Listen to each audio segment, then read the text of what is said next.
Tonight, we have a special treat for you. We searched deep in our vault and uncovered a piece of tape that we think you'll really enjoy. The program is from an author series that was produced at the Cambridge Public Library back in 1995 and features a Harvard Law School student reading from a memoir that he wrote titled Dreams from My Father, a story of race and inheritance. This particular law school student distinguished himself as the first black editor of the Harvard Law Review, and then some years later as the first African-American president of the United States. Sit back and enjoy a special archival presentation with Barack Obama. Good evening. Thank you very much. I noticed today as I was in the hotel room getting ready that Colin Powell is also here today. We were going to coordinate our tours, and he was a little worried that I'd siphon off the crowds, but it looks like he did okay. I'm very happy to be here today, although I admit that when I am in libraries in Cambridge, I get exam flashbacks. I start breaking out into cold sweats. But this is, in fact, the first time that I've been to the Cambridge Public Library, which shows you the kind of life we lead over at the law school. We don't leave campus too much. A little bit about myself and the book, a little preface. As was said in the introduction, my father was a black African, and my mother was a white American. And much of my life was spent trying to reconcile the terms of my birth, that divided heritage, with the realities of race and nationality, tribal identities, that exist not just in this country but also overseas. So that this book is not so much a memoir, I think, as sort of a journey of discovery for me, some sense of trying to make sense of my family. And family is always a complicated thing, but it was a little bit more complicated for me. And part of that process of me understanding my family ends up understanding the larger forces that shaped my family. The first section of the book in particular talks about my grandparents and my mother's family, who grew up in such metropolises as Peru, Kansas, and El Dorado, Kansas. We're not sophisticates, we're not even liberal. We're about as mid-American as you could get. Really, if you look at pictures of my grandparents, and there's a picture on the cover of the book, and particularly in their older years, they look like they walked straight out of American Gothic. On the other side, my father's tribe, my father's family, came from a small Kenyan village on the shores of Lake Victoria. And sometimes we forget in some of the racial conflict that takes place in this country that contact between the West and Africa, and the West in Kenya and my father's village in particular, was relatively recent, so that my grandfather on my father's side was the first, or one of the first, Africans, black men, to ever see and meet and have direct contact with a white person. And this happened as recently as 1895. So that you have these widely divergent cultures coming together. And as a child, a lot of the conflicts that potentially arise out of that were tamped down in my life because they met in Hawaii. And they met at a time that was full of idealism. It was during the Civil Rights Movement. Hawaii, as it is, had sort of almost a mythic reputation of being multicultural. And so that my parents were swept up in the idealism of that time and the hopefulness of that time, the sense that you might be able to create in this country a nation that was built on a sense of community and equity and fairness. And as we know, many of those dreams of my parents ended up fraying as time went on. Their marriage broke apart, but also I think the hopes and dreams of the nation began to crumble in the later 60s. And so I end up coming into adolescence at a time when the tensions between the races, even in a place like Hawaii, are becoming more pronounced. And sort of the identity politics that is so pronounced today was already starting to come to the fore. So The section that I'm going to read for you right now takes place during my adolescence. And I'm a very angry man, young man, at the time that this passage takes place. Partly because my father is absent, partly because I'm trying to struggle, what does it mean exactly to be a black man in America? Partly because I'm sufficiently isolated in Hawaii without a large African-American community, without father figures around that might guide me and steer my anger. What I end up relying on are the images and stereotypes that are coming through the media. And I'm having to patch together and piece together exactly what it means for me to be both African and an American. So the passage that I'm going to read right now takes place right after a party. And what's happened is that typically when I went to parties in high school, oftentimes there were 3 or 4 black people in a room of 300. So finally, a black friend of mine and myself decided to invite some white friends to a black party out in an Army base, out in Schofield Barracks, one of the major Army bases in Hawaii. And we immediately sensed that they're a little uncomfortable being in this minority situation. They're sort of trying to tap their foot to the beat. They're being extraordinarily friendly. And after a while, they decide, after about half an hour, they say, well, Barack, let's get going. We're feeling kind of tired, we're feeling this or that. And suddenly, this sense that what I have had to put up with every day of my life is something that they find so objectionable that they can't even put up with it for a day. And these are good friends of mine and folks who had stood by me for many years. Something is triggered in my head, and I suddenly start seeing, as I say in this passage, a new map of the world. A couple of other notes of explanation. As I work through this anger, this sense of betrayal, I discovered that I'm feeling that same sense of betrayal from my family. It all starts coming together. And some of the characters in the book, there will be Gramps, in this passage rather. Gramps is my grandfather. Toot is my grandmother. That's short for Tutu, which in Hawaii means grandmother. At the time when I was born, she decided she was too young to be called Granny, or Grams, so we called her Toot. And the passage finally ends with me having a conversation with a close friend of my maternal grandfather, a close friend of Gramps, a black man from Kansas named Frank, actually at the time a fairly well-known poet named Frank Marshall Davis, who had moved to Hawaii and lived there. And so I have a discussion with him about the kinds of frustrations I'm having, and he sort of schools me on that I should get used to these frustrations. So let me dig in.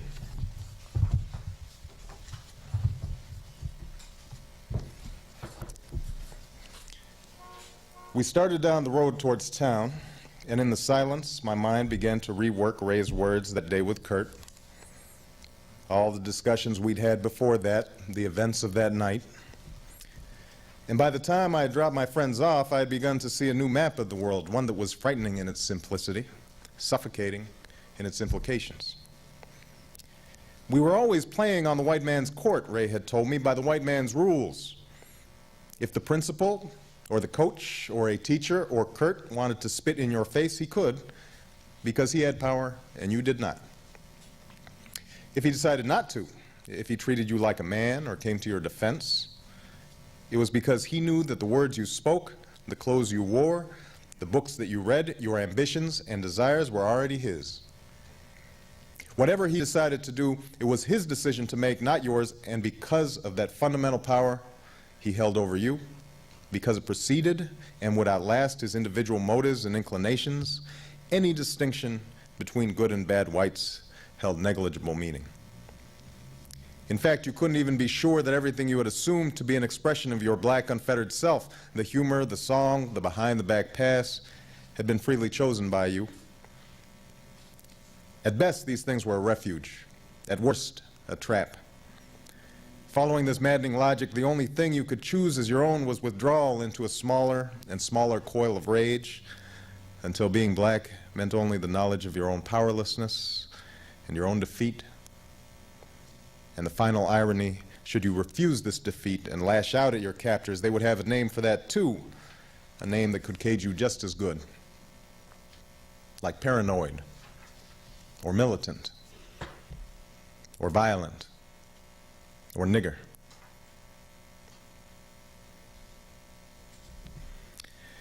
Over the next few months, I looked to corroborate this nightmare vision of mine.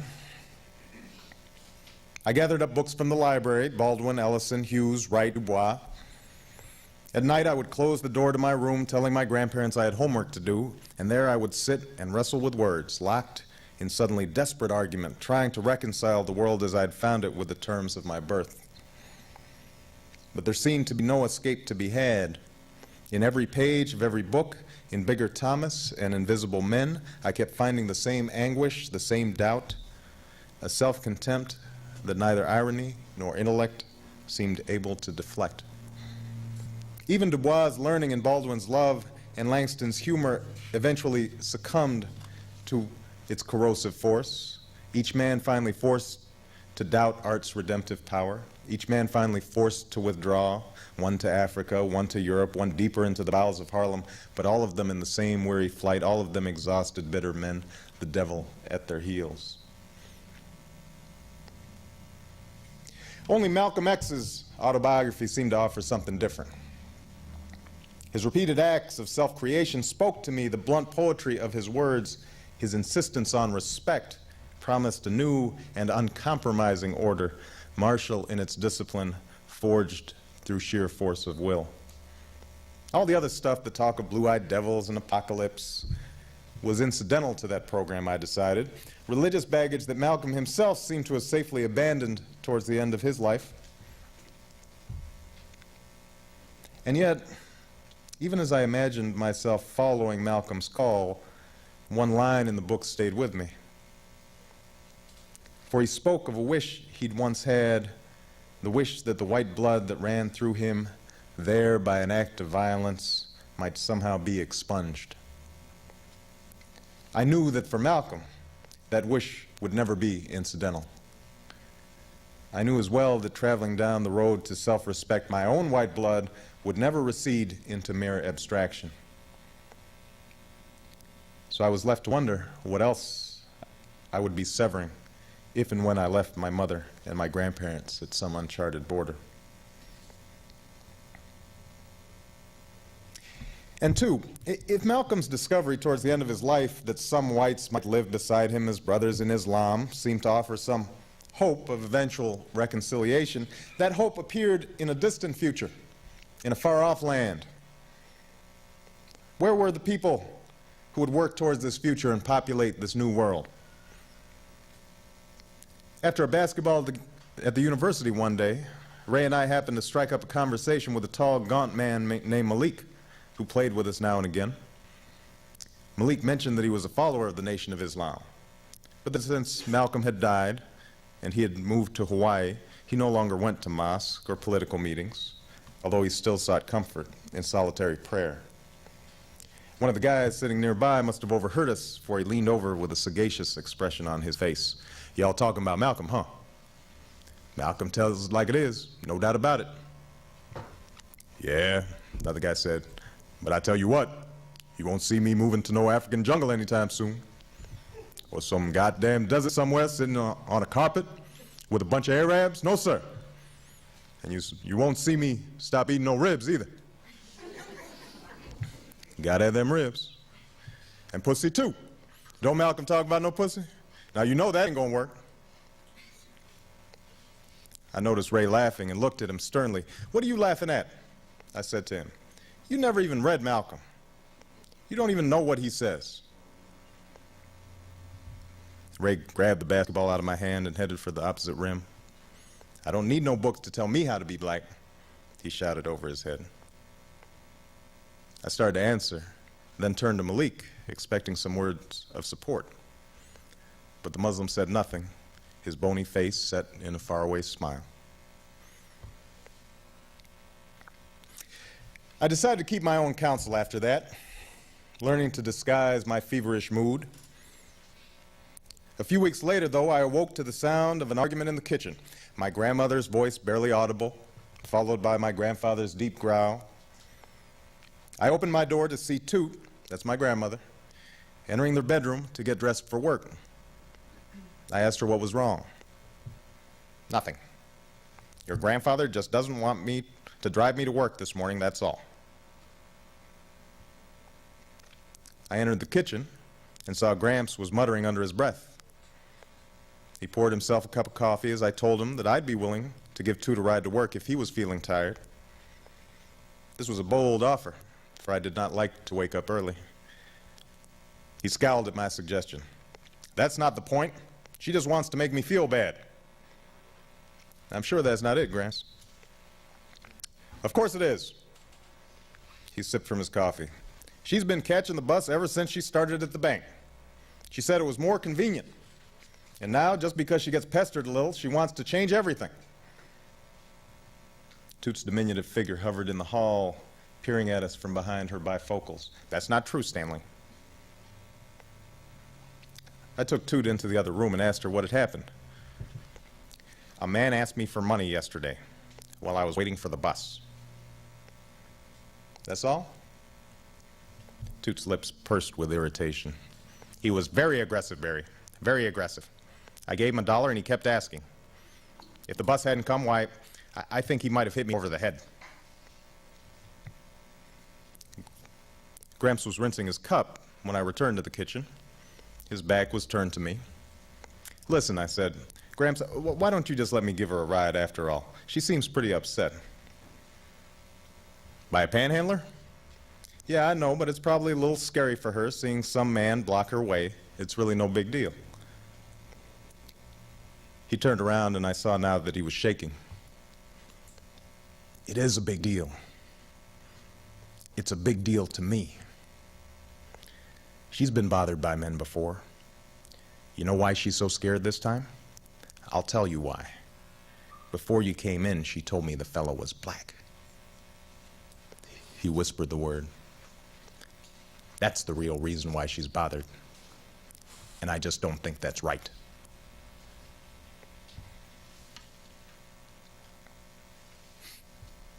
His words were like a fist in my stomach, and I wobbled to regain my composure. In my steadiest voice, I told him that such an attitude bothered me too, but assured him that Toot's fears would pass and that we should give her a ride in the meantime. Gramps slumped into a chair in the living room and said he was sorry he had told me. Before my eyes, he grew small and old and very sad. I put my hand on his shoulder and told him that it was all right. I understood. We remained like that for several minutes in painful silence. Finally, he insisted that he drive Toot after all, and struggled up from his seat to get dressed. After they left, though, I sat on the edge of my bed and thought about my grandparents. They had sacrificed again and again for me. They had poured all their lingering hopes into my success. Never had they given me reason to doubt their love, and I doubted if they ever would. And yet I knew that men who might easily have been my brothers could still inspire their rawest fears.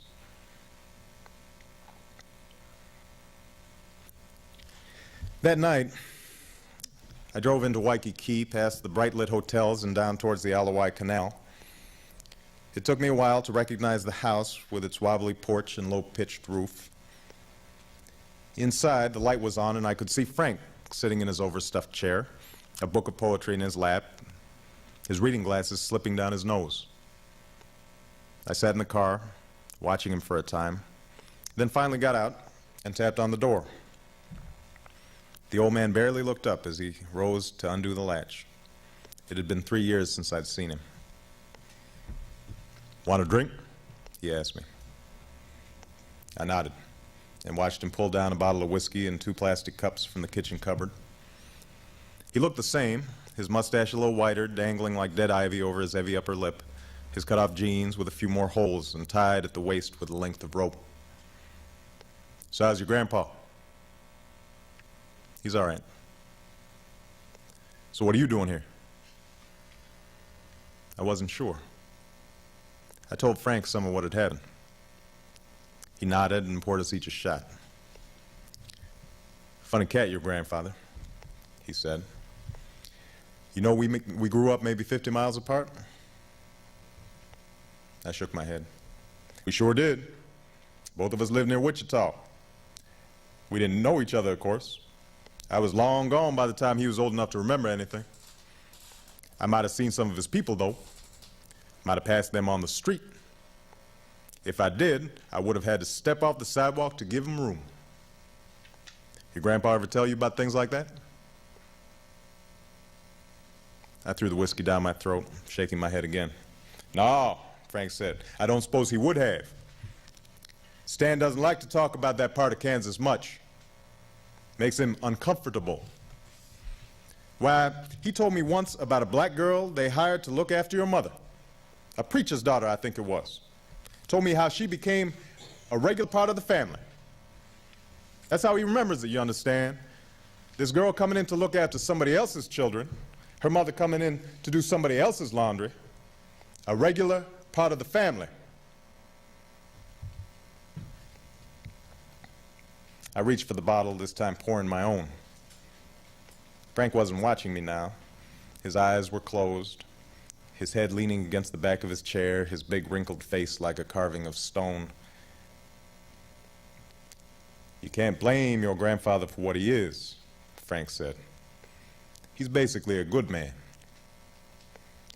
But he doesn't know me any more than he knew that girl that looked after your mother. He can't know me, not the way I know him. Maybe some of these Hawaiians can, or the Indians on the reservation. They've seen their fathers humiliated, their mothers desecrated. But your grandfather will never know what that feels like. That's why he can come over here and drink my whiskey and fall asleep in that chair you're sitting in right now. Sleep like a baby. See, that's something I can never do in his house. Never. Doesn't matter how tired I get, I still have to watch myself. I have to be vigilant for my own survival." Frank opened his eyes. "What I'm trying to tell you is, your grandma's right to be scared. She's at least as right as your grandpa is. She understands that black people have a reason to hate. That's just how it is. For your sake, I wish it were otherwise. But it's not. So you might as well get used to it." Frank closed his eyes again. His breathing slowed until he seemed to be asleep. I thought about waking him, then decided against it and walked back to the car. The earth shook under my feet, ready to crack open at any moment. I stopped, trying to steady myself, and knew for the first time that I was utterly alone.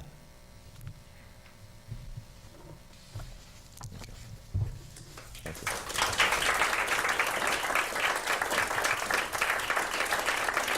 Thank you. Okay, I am available for questions or comments. Right there. What motivated you to write the book? And I assume you work full-time at another job. How did you organize yourself to actually write a whole book? You know, I wish I'd asked myself that question before I started writing. What motivated me? When I was elected, as I write about in the introduction, when I was elected president of the Law Review here at Harvard, that generated quite a bit of publicity, and so immediately, you know, there's this entire industry of agents and folks who's, you know, if you get your little 15 minutes of fame, they'll call you and see, you know, if we, I suppose, can make some money on it. And I think the idea that they had initially was sort of a feel-good story. You know, it's a young black man, successful, and then I had to explain to them, you know, this is kind of complicated, you know, what's going on here. And at the time, I was thinking about writing more of an academic treatise, you know, because I wasn't very happy with sort of the terms of the public policy debate surrounding racial issues.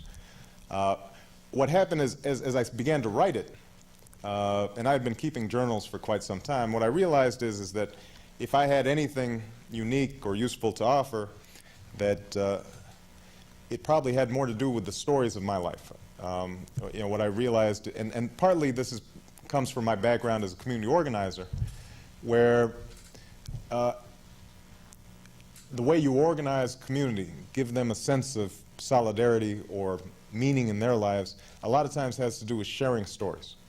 And there's a long tradition in the African American community of sharing stories, of storytelling, and in African traditions, the griot, sharing a story. And so I guess I felt that I ended up being drawn to the idea of sharing a story, and thought that my family might be a useful prism to understand some of the complexities of racial issues, which get so simplified when they're debated on Crossfire or the McLaughlin Group or what have you. So that was the initial impulse. And I think there was a certain amount of expiation that took place because, although by that time I was well established and, I guess by conventional terms, successful or on my way to success, there was a lot of unworked through stuff that I had to write down and, clarify for myself. In terms of organizing to write a book, it wasn't very organized. I got an initial advance, which gave me sort of a jump. It allowed me to go back to Kenya, do some more research, because the last section of the book talks about Kenya. And so I started writing, but then immediately during the 1992 election cycle, I was approached by a number of people in Chicago to run a voter registration campaign, and I decided I'd do that, much to the chagrin of my initial publishers. But I thought the 1992 election was important, and the work needed to be done. So it essentially, and right after that I started working as a civil rights attorney. And so what I had to do was what I imagine most first-time writers do, which is, you write in the evenings, you write on the weekends. My wife, who was foolish enough to marry me right in the middle of this thing, didn't see much of me for the first 2 years or so that we were married. And I had to take some leaves of absence for a month or two once the first draft was written to try to polish it up a little bit. Yeah. Actually, I have a couple of questions. Okay. One, how do you feel about the increased sort of push to have multi-ethnic as a political category? And two, can you say a bit more about how you managed to sort of get record numbers of voters out in Chicago in just 6 months? Sure. In terms of the multicultural sort of checkoff box on census reports and things like that, I understand the impulse. I'm sympathetic to the impulse. In the end, I guess I don't agree with the strategy. This goes back to a constant debate about should we pretend that we've got a colorblind society, or on the other hand, is everything racial, everything tribal? And I guess I don't believe in those simplifications. I think Dr. King described it as the need for us to move from a either-or mentality to a but-and mentality. And I think the truth of it is that we share a great deal in common amongst the tribes. We have to continually work towards and affirm that commonality. But we have very different historical circumstances. And that, I think William Faulkner said, the past is never dead and buried. It's not even past. Well, that's certainly true when it comes to racial issues. And so the notion that somehow changing a census box will free up someone who's quote-unquote multicultural so that they will now be able to live as individuals as opposed to categorized into groups just strikes me as naive and potentially damaging from a political standpoint. I think that if anything, it just creates one more category. So now we have coloreds in America. And there was a long fight in South Africa to overturn that. So I guess that the simplest way to answer your question is if I'm in New York City trying to catch a cab, I can't hold up a little sign saying I'm multicultural. Well, you know, this is only because I'm decked out for this reading. Now, you know, if I had my homie look, then I might have some problems. So I hope that answers your question. As far as voter registration, you know, we live in a very cynical time about politics. 1992, there was a window of opportunity where I think, having come out of the Reagan and Bush era, I think there was, and the Cold War being over, there was some sense that now was a time where we could look inward and do something domestically. And in the African American community, there was some sense of optimism, I think partly because President Clinton tapped into some good rhetoric, right? He said some right things about community, about mutual responsibility, about refocusing and redoubling our efforts to do something about the inner cities. And so we were able, in some ways, to work off of the energy that was being driven during that campaign. Most of it is not rocket science, it's just hard work. What you have to do is you have to go into churches, you have to go into sororities, you have to and recruit volunteers and train those volunteers and be systematic about, you know, putting them in spots throughout the city, and it also costs money, and so you have to, you know, raise money for it. But you know, in the end, it really has to do with being able to link together people's understanding that their self-interest is tied to the political process. And that is very difficult to do if you're in a situation in Robert Taylor Homes, let's say, where, which is a large public housing development in Chicago, a notorious public housing development, where things seem to, people feel like things are always happening to them, and they're not active agents. And so a lot of groundwork has to be laid to explain that, no, in fact, you are an active agent. You know, and sometimes you talk about welfare cuts, and that if you don't vote, somebody's going to cut your welfare. Sometimes you, as people develop, you can engage them in more sophisticated arguments about, you know, the potential power of a minority, particularly in primaries. But it's difficult work. There's no easy magic solution to it. Do you mind? I'll give these two folks a chance, then I'll come back to you. Go ahead. Could you share a little more, maybe if it actually continued, about your feelings of isolation as they were generated by the reality of the fact that you are biracial and are bicultural, I suppose, even though over time you might feel more one than the other. Right. Just, I would think that would be a lingering feeling regardless. Yeah, you know, I think that sense of what I discovered, and I try to write about this in the book, is that I guess that the solution for me to that sense of isolation was to throw myself into a community, to basically decide, and it wasn't articulated in my mind at the time, but in retrospect I can see what I was doing. I ended up deciding that my individual fate had to be tied to something larger than myself, that my individual salvation would only come from a collective salvation of some sort, that my true sense of self would only come if I had some sense of community. And so what I internally, I think, did was to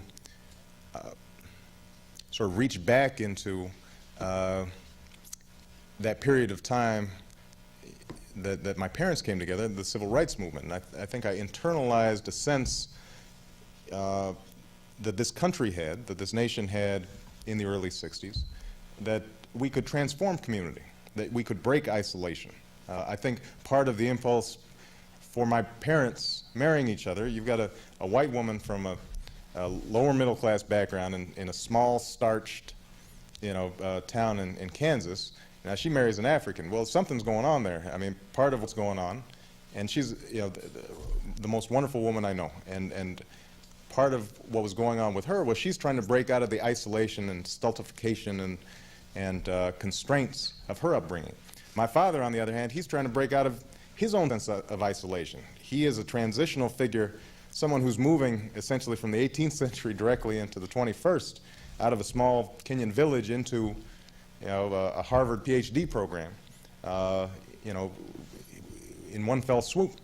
So he's suddenly recognizing that his life is isolated, that there's this modern world that's swirling about him, and that he's got to take control of that in some fashion. And so I think part of the impulse that brought them together had to do with breaking their isolation. I think this nation was going through the same sense. When Freedom Riders went down from the north to register voters and break down segregation in the South, that's an exercise in breaking through isolation. And so I think that subconsciously, at least, I ended up hearkening back to that time and became a community organizer. And what I discovered through the work that I did in Chicago was that by sharing stories, as I said, by understanding that the experiences of my grandfather in Kansas,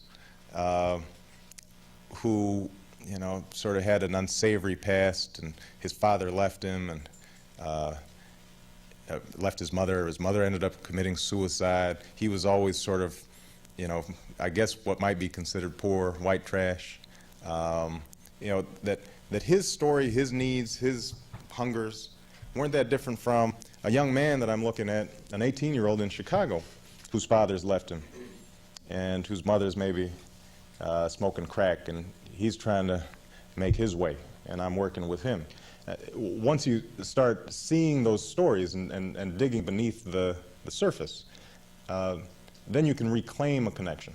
And I guess one of the things that I think that translates to politically is a sense that if we work through these, racial harmony is not going to come by us holding hands and singing Kumbaya. That understanding has to be earned. It has to be worked for, and there are sacrifices involved. And I think that breaking isolation requires work and sacrifice. And I think that's how I ended up reconciling it. So, was that was there a second question? I don't remember. That's Okay. Gentleman back. That was sort of what I had in mind. I wondered what you envision in your writing and community activity. What kind of a vision, realistically, you can see for America? I think you just began to touch on it, but maybe you can say more about it. What are there any examples in the world, in history, or any model for what you would like to see that you really think is realistically achievable in the United States in the near future, like the next decade? Yeah. Well, From what you read, it doesn't sound very optimistic. Well- It sounds like pain rather than well, keep in mind, as I said, this passage that I read was period of anger. right. I'm 16 years old. Young men are just angry generally, Are you right? It's a saying- testosterone kind of thing. Have you gotten over that? Because I gather that there is a lot of that going around, a lot of rage, but are you saying that you are not one of the people that I read about in Newsweek, which had a whole issue? All right, the rage of the privileged class. Which I think I could understand entirely. I think I would feel that way too. Is that something that is just a period that's going to be over, or I can see that's going to last? I end the book on an optimistic note. I think this is a comedy as opposed to a tragedy, this particular book. So I do work through the anger that I personally experience in my own life. But as I said, I think it gets transformed into an insistence on creating a politics that can address our past. I am Our, you mean the whole country? the whole country, and I remain optimistic about America. I remain, I believe in that we can appeal to the better angels of our nature, and I think that my wife likes to say, a black woman who grew up in the South Side of Chicago all her life, working class family. She likes to say, and I think this is true, that black folks are the most forgiving people because they've had the most practice. And And I think that's true. You know, this whole notion of black anger and black rage, you know, I think is greatly overstated considering what a brutal experience it has been in this country. And I am always struck by how, even though black folks may talk about white folks sort of in the generic sense, that most black folks always have an open hand to individual whites. And that if there was any sense that this country was making a serious effort to address the problems that have resulted from slavery and segregation in this country and that continue, that I think you would see an outstretched arm from the other side. Requires the whites to participate. It requires the whites to participate too. And See any evidence that that's likely? well, you know, that's where my optimism comes in, and maybe this is naivete. Sometimes, you know, black folks think I'm a little naive. But I guess I think that basically Americans are decent people. I think the problem with Americans, and this is obviously a large generalization, so you will excuse me as I generalize about Americans. Americans don't like to sacrifice. This generation in particular does not like to sacrifice. Our whole politics is geared towards not wanting to sacrifice and trying to do everything on the cheap. And solving the racial problems in this country at this stage has very much to do with economics and class and dealing with entire generations and segments of the society that need help. And that's going to cost some money. And that's going to require some sacrifice. I think that the current political climate can change. And I think that if you talk to young people, I think there have been changes. So I'm not one of these people who says that nothing's changed. I think it's the best of times and the worst of times for race relations in this country. By the way, I heard Cornel West speak at Harvard at noon today, and he's very pessimistic. That's my interpretation. Well, he thinks democracy isn't working. Well, you know, Cornel West has to go back to his Bible, right? You got to have faith. You know, Faith in something, but isn't the American democratic system? got to have faith. And you know, I mean, I say that facetiously, but I do think that there is an element of faith involved in this project of democracy. There's an element of faith involved in the notion that you can create a society and a country that doesn't all look alike and sound alike and talk alike. It's a profound experiment, and it's not over with. But I continue to see openings there, and the question is whether we have the will and the resolve to take advantage of those openings. Go ahead, right here. Well, I guess out of all the cities in the United States you lived in, I mean, which one would you feel the most comfortable in? Well, you know, I feel deeply at home in Chicago, partly because I think Chicago is similar to, in some ways, my Kansas roots, even though I never lived in Kansas. But it's got that Midwestern. Yeah, but I'm reminded of my wedding, where my grandmother, Toot, who I just read this passage, she's about 4'11", little white lady from Kansas, and she came down to the South Side where we were getting married, and she came to my mother-in-law's house, and you know, this is a woman who was a banker, right? So she's a little white Kansas banker lady, and she's walking in the middle of the South Side of Chicago, and you know, she's probably feeling a little tense about it, and she walks in and she sees sort of the spread that my mother-in-law's put out, and immediately her eyes light up, right? Because there's macaroni and cheese, and you know, coleslaw, and succotash, and other things that I don't eat, Jello molds, you know, and it seems funny, but there was an immediate connection there, and I think it has to do with some sense. And my mother-in-law reminds me very much of my grandmother in terms of some basic sensibilities, a certain stoicism, an unwillingness to complain and gripe all the time about things just to get on with it. So I feel comfortable in Chicago for that reason. Chicago is a highly segregated city, and that creates discomfort. not so much for me because since I work in a wide circle, you know, I'm fairly, I can move in a lot of different neighborhoods, but it lacks the cosmopolitan feel of, say, New York. And I confess that when I go on a vacation and, you know, take a weekend in New York and I'm just walking down the street and I'm hearing, Pakistani over here, and I hear, Creole over here, that makes me feel sort of that I'm part of this wider world. And, us folks in the Midwest, we're landlocked, so we sometimes kind of forget that. But why don't I take one more question? Go ahead. Yeah, I had actually two unrelated questions. Okay, let's see if I can. Your choice, whichever. All right. But the first is if you could describe a little bit what you learned when you were in Africa, or what you brought back. And the second question was, if you could tell us what your civil rights law practice is like. Okay. As far as Africa, as I said, the entire book ends in Africa. It was an interesting process for me because my personal journey to discover very directly who my family was, I think mirrors a more abstract sense of a lot of African Americans that they need to go back and reclaim their roots.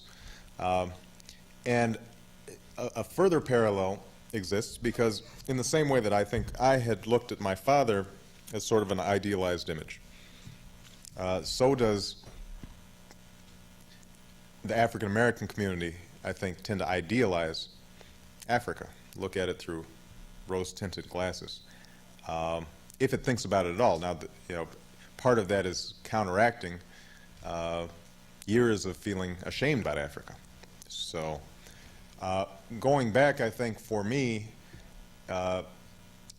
was to embrace at least a partial truth about Africa, which is that there's good in Africa and there's bad in Africa.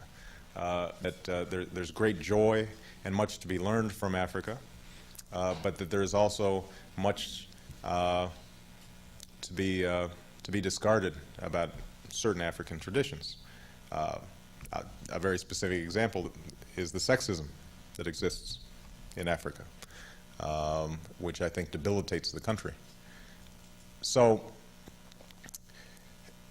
I think that's more than anything what I brought back, until you get to sort of a more mystical plane where, it is true that when you're on the Serengeti and you're looking out across the expanse, time feels different, and you bring back something, I think, that is different and stays in you.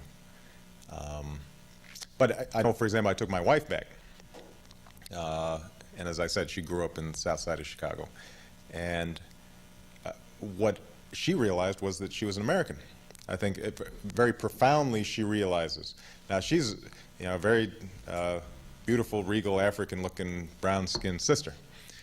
And she goes there, and we go up to my grandmother's village, and first of all, she's riding in matatus, these little jitneys that are bumping along the road, and there are chickens on her laps, and she's, what was that game when we were kids, right? And you put your twist, right? That's how it feels. And so we get up there, and my little cousins, they all start pointing at her and saying, "Look, the Wazungu," which means the white lady. Now, for a girl from the south side of Chicago, whose complexion is about like this young lady's right here, that's sort of a stunning, welcome. But beyond the superficial things, I think what you realize when you go back is that African Americans already partake of a hybrid culture. We're part of a hybrid culture, and we can't deny that. So in some ways, the more obvious biracial identity that I have to affirm, African Americans also have to affirm. And white Americans have to affirm because they partake in a hybrid culture. I mean, the truth of the matter is that American culture at this point, what is truly American, is black culture to a large degree. Flip on the television set. Look at Pulp Fiction.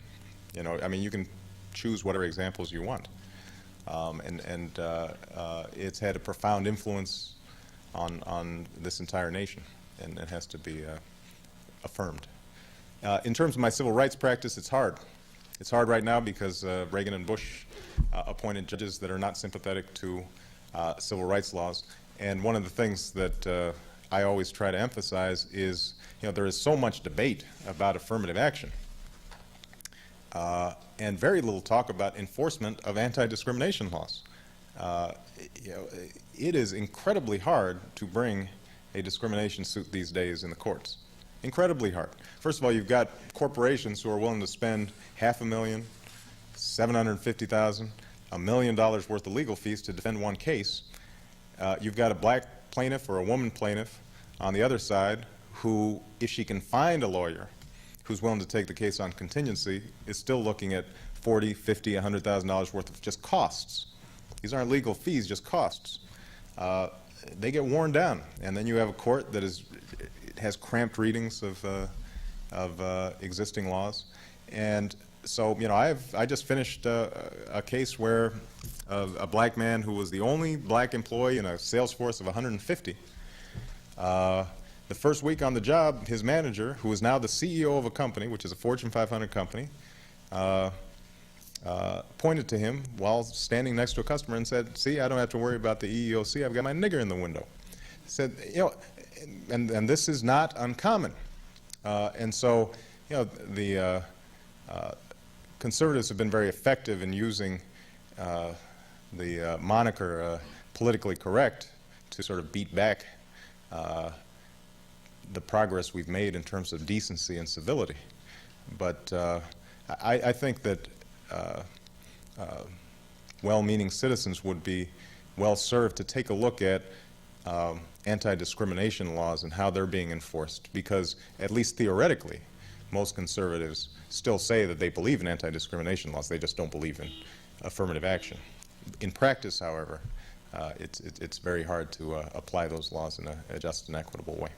So, okay, thank you very much. One last question. Okay. Why didn't I put any pictures in the book? I guess I don't know, there was a part of me that thought, pictures are like for, Frank Sinatra writes his autobiography, then people want to see him dancing with Mia Farrow or something. I think part of it was, as I was writing, I really wanted this to be a work of the imagination in some way. I wanted it to read like a story, and not a memoir. But now the pictures on the front are relatives. So the two white folks here are my grandfather and my grandmother, and the Africans are my grandmother on my father's side and my father sitting in her lap. Okay, thank you very much.